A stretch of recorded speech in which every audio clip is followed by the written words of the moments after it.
Class 8 আশা করি তোমরা সকলে ভালো আছো। আজকে আমরা কবি বিষ্ণুদের পরবাসী কবিতা সম্পর্কে আলোচনা করব। তো আলোচনার শুরুতে আমাদের দেখে নেওয়া প্রয়োজন কবি বিষ্ণুদের জীবনপঞ্জি, তার উত্থান পতন, জন্ম মৃত্যু। তো এসো আমরা দেখে নিই কবি বিষ্ণুদের সংক্ষিপ্ত জীবনপঞ্জি, তারপর আমরা পড়ার মধ্যে প্রবেশ করব। দেখতে থাকো। পরবাসী বিষ্ণু দে। বিষ্ণু দে জন্মগ্রহণ করেন 18 জুলাই 1909 খ্রিস্টাব্দে। তিনি জন্মগ্রহণ করেন কলকাতার পটলডাঙ্গা নামক একটি স্থানে।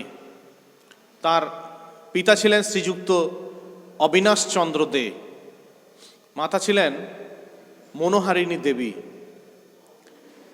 তিনি বেশ কয়েকটি গ্রন্থ লিখেছেন, যেমন উর্বশী ও অটোমিস 1933 খ্রিস্টাব্দে, চোরাবালি 1937 খ্রিস্টাব্দে প্রকাশিত হয়, পূর্বলেখ 1941 খ্রিস্টাব্দে প্রকাশিত হয়, সন্দীপের চর 1947 প্রকাশিত হয়, তুমি শুধু 25 বৈশাখ 1958 খ্রিস্টাব্দে প্রকাশিত হয়, আমার হৃদয়ে বাঁচো 1981 প্রকাশিত হয়, ইত্যাদি আরও বিভিন্ন গ্রন্থসমূহ তিনি রচনা করেন। তার কবিতা সংকলনের মধ্যে বিষ্ণুদের শ্রেষ্ঠ কবিতা, যেটি 1945 প্রকাশিত হয়, রুশতী পঞ্চশতী 1967 প্রকাশিত হয়, কবিতা সমগ্র 1 1989 প্রকাশিত হয়, কবিতা সমগ্র 2 1397 বঙ্গাব্দে প্রকাশিত হয়। এছাড়াও কবিতা গ্রন্থ রয়েছে এবং বাংলা প্রবন্ধ গ্রন্থও রয়েছে, তার ইংরেজি প্রবন্ধ গ্রন্থ রয়েছে এবং বহু অনুবাদ গ্রন্থ রয়েছে, যেগুলো আমরা লিখতে পারলাম না। পরিচয়, সাহিত্যপত্র প্রভৃতি পত্রিকায় তিনি ছিলেন নিয়মিত গ্রন্থ সমালোচক।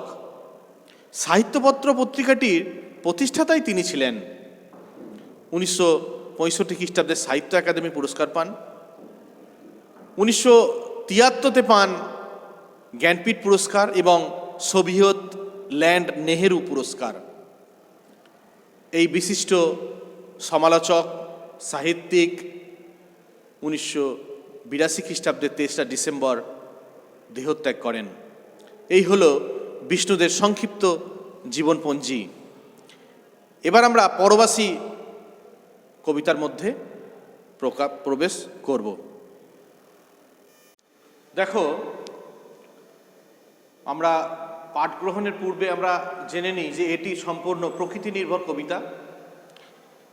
তো এখানে বিশেষ কয়েকটি দিককে দেখানো হয়েছে, কবি বিষ্ণুদে দেখিয়েছে পরবাসী কিভাবে আমরা হয়ে চলেছি। বিভিন্ন ঘটনা, বিভিন্ন আঙ্গিক, বিভিন্ন পরম্পরা এখানে প্রতিস্থাপিত হয়েছে লেখাটির মধ্যে। তোমরা বোঝার চেষ্টা করবে। এখানে স্বাভাবিক বন্য প্রকৃতির যে ধ্বংসাত্মক পরিস্থিতি, সেই পরিস্থিতি এখানে প্রতিস্থাপিত হয়েছে। তো এখানে বন কিভাবে আস্তে আস্তে হারিয়ে যাচ্ছে মানুষের মন থেকে, এবং বন্য প্রকৃতিকে কিভাবে মানুষ তার ভয়ঙ্কর থাপা বসাচ্ছে, এবং ময়ূর কেমনভাবে মানুষের পণ্য বস্তু হয়ে দাঁড়াচ্ছে, সে সবই এই কবিতার মধ্যে প্রতিফলিত হয়েছে। আমরা কবিতার মধ্যে আসি, তোমরা লক্ষ্য করো। পরবাসী বিষ্ণুদে। দুই দিকে বন, মাঝে ঝিকমিক পথ। একটা বন্য পরিবেশের কথা এখানে বলা হচ্ছে। সে বন্য পরিবেশের মধ্য দিয়ে একটা সরু পথ বেয়ে চলেছে, এঁকে মেঁকে চলে প্রকৃতির তালে তালে। মানে এটা কোনো মনুষ্য সৃষ্ট পথ নয়, এটা যেন প্রকৃতির তালে তালে নিজেই একটা পথ সংগঠিত হয়েছে, সম্পূর্ণ মনুষ্যবিহীন একটি জায়গা। রাতের আলোয় থেকে থেকে চোখ জ্বলে, নেচে নেচে লাফ দেয় কচি খরগোশ। তাহলে সে রাতের অন্ধকারের মধ্যে একটা আলো দেখা যায়। এবং সেই কচি কচি ছোট ছোট খরগোশগুলো লাফ দিয়ে এক প্রান্ত থেকে অন্য প্রান্তে চলে যায় নির্ভয়ে, যাতে চোখগুলো জলজল করে ওঠে মুক্তির আনন্দে।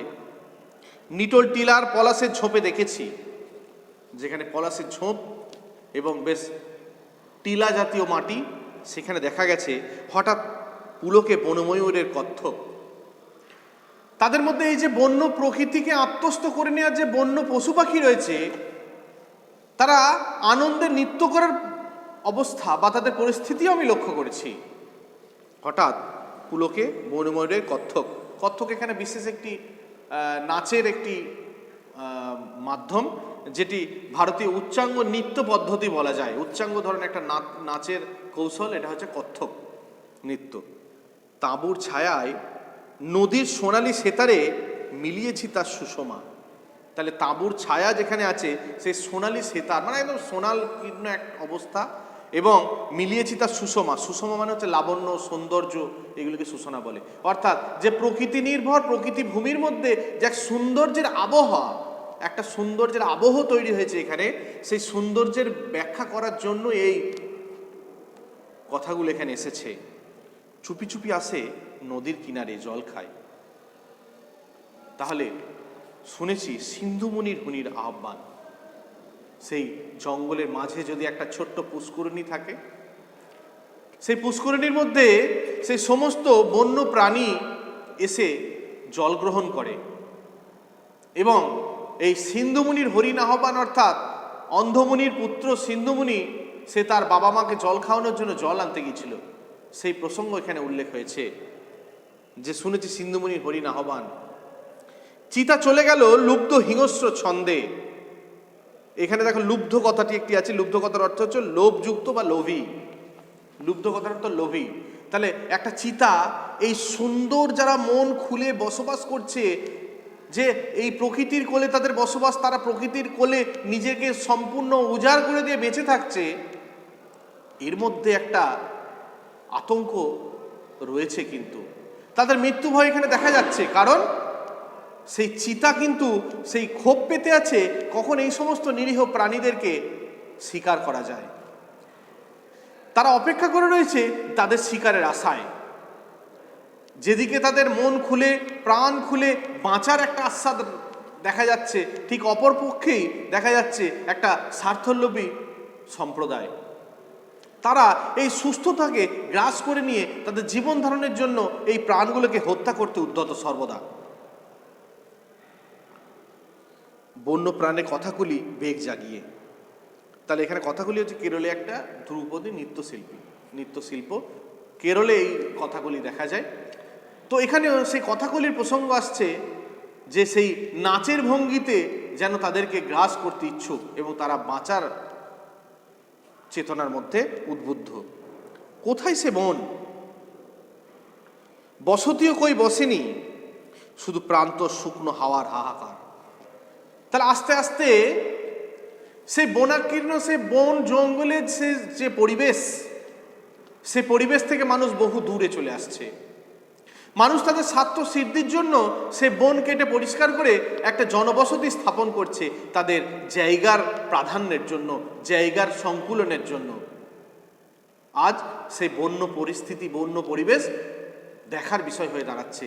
সেটি আর স্বাভাবিক নিয়মে চলছে না, একটা অস্বাভাবিক, একটা ঘৃণ্য জীবনযাত্রার বলি হচ্ছে এই সুন্দর পরিবেশটা। মানুষ সেই বন্যানি কেটে সেখানে পরিষ্কার করে সেখানে বসবাসের উপযোগী করে তুলছে। আস্তে আস্তে আস্তে আস্তে হারিয়ে যাচ্ছে এই সুন্দর প্রাকৃতিক পরিবেশ। প্রান্ত শুকনো হাহাকার, জঙ্গল সাপ, গ্রাম মরে গেছে, শহরের পত্তন নেই, ময়ূর মরেছে পণ্যে। পণ্যে মানে বিক্রিয় বস্তু। তাহলে আস্তে আস্তে আস্তে আস্তে গ্রাম ছেড়ে গ্রামের সেই সমস্ত সংকুলন সরে গিয়ে একটা ইট কাঠ পাথরের জঙ্গল প্রতিষ্ঠা হচ্ছে, যেখানে ময়ূর, তার ময়ূরের যে সৌন্দর্যতা এখানে ব্যাখ্যা করা হয় না। ময়ূরের যে সৌন্দর্য ভাবনাটা এখানে আমরা ভাবি না।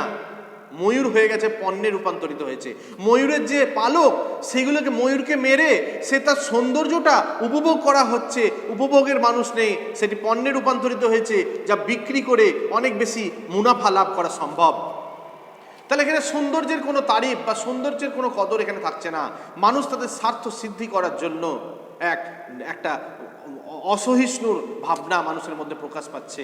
এদেরকে সৌন্দর্য থেকে পণ্য বস্তু হিসেবে রূপান্তরিত হয়েছে আজকের এই সুন্দর জিনিসটা।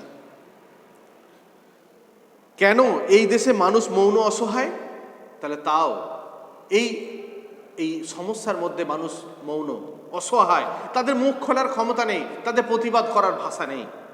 কেন? নদী, গাছ, পাহাড় এমন গৌণ কেন?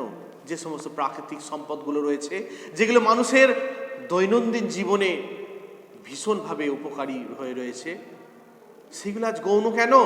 সেই উপকরণগুলো কেন আজকে মানুষের জীবনে প্রাধান্য নেই?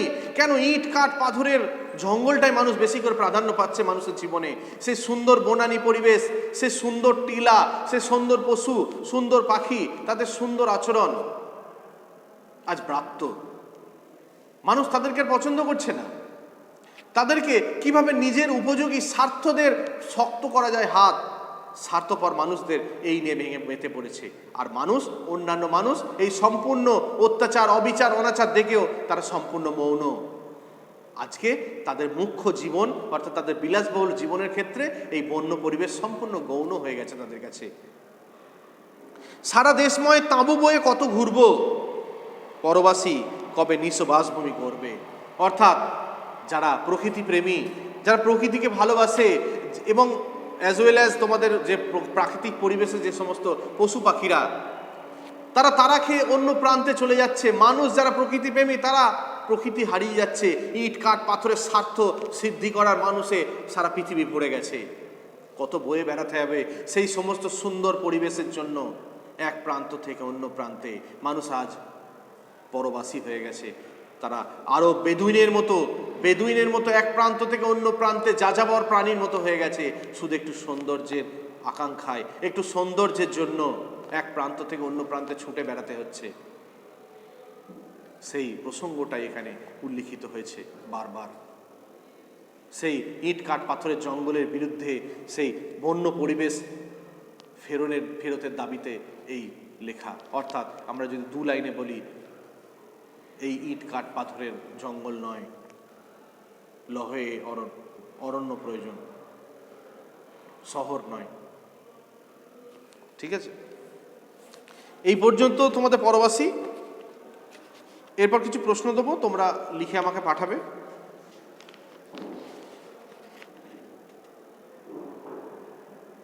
কবি বিষ্ণুদের প্রথম কাব্যগ্রন্থের নাম কি? তার লেখা দুটি প্রবন্ধের বইয়ের নাম লেখো, এই দুটো লিখে পাঠাবে। 3 দাগে কয়েকটি প্রশ্ন আছে। পথ কিসের সঙ্গে তাল মিলিয়ে চলে? পথ কিসের সাহায্যে তাল মিলিয়ে চলে, এটা করবে। চিতার চলে যাওয়ার ছন্দটি কেমন? ময়ূর কিভাবে মারা গেছে? প্রান্তরে কার হাহাকার শোনা যাচ্ছে? পলাশের ঝোপে কবি কি দেখেছেন? এই কটা প্রশ্ন। নিচের প্রশ্নগুলি কয়েকটি বাক্যে উত্তর দিতে হবে, অর্থাৎ নিজের ভাষায় তোমরা লিখে এই উত্তরগুলো দেবে। জঙ্গলের কোন কোন প্রাণীর কথা কবি এখানে বলেছেন? কোন কোন প্রাণী জঙ্গলের এখানে বলেছেন? সেতারের বিশেষণ হিসেবে কবি সোনালী শব্দটি ব্যবহার করেছেন কেন? কত্থক ও কথাকলির কথা কবিতায় মধ্যে কোন প্রসঙ্গে এসেছে? সিন্ধুমুনির হরিণ আহ্বান কবি কিভাবে শুনেছেন? ময়ূর মরেছে পণ্যে, এই কথার অন্তর্নিহিত অর্থ কি? আর কিছু প্রশ্ন আছে, নিজের ভাষায় উত্তর দিতে হবে। কবি নিজেকে পরবাসী কেন বলেছেন? জঙ্গল সাপ, গ্রাম মরে গেছে, শহরের পত্তন নেই। প্রকৃতি ও মানুষের সম্পর্কের পরিপ্রেক্ষিতে এই পরিপন্থীর প্রাসঙ্গিকতা আলোচনা করো। এই কটা প্রশ্ন। কয়েকটি টিকা লিখবে। কত্থক, সেতার, কথাকলি, সিন্ধুমুনি আর পণ্য, এই কটা টিকা তোমরা লিখে আমাকে পাঠাবে। 8 দাগের ব্যাসবাক্য সমাস, নিটোল, বনময়ূর, সিন্ধুমণি, নিজ বাসভূমি আর সেতার, এই কটা ব্যাসবাক্য সহ সমাস লিখে পাঠাবে। 10 দাগে নির্দেশ অনুসারে বাক্য পরিবর্তন করতে হবে। বাক্য পরিবর্তনগুলো করবে। চুপি চুপি আসে নদীর কিনারে জল খায়, সরল বাক্যে পরিবর্তন করবে এটা। নিটোল, টিলার, পলাশের ঝোপে দেখেছি, জটিল বাক্যে কনভার্ট করবে। চিতা চলে গেল লুব্ধ হিংস্র ছন্দে, বন্য প্রাণের কথাগুলি বেগ জাগিয়ে, এটি যৌগিক বাক্যে আছে, করবে। কেন এদেশে মানুষ মৌন অসহায়, না সূচক বাক্যে, এটা করবে। তাহলে এই কটা প্রশ্ন আমি দিলাম, আর যেগুলো পড়ানো হলো আশা করি তোমরা বুঝতে পেরেছো নিশ্চয়ই। আজ এই পর্যন্তই, পরের দিন আবার অন্য টপিক নিয়ে দেখা হবে। ভালো থেকো সবাই।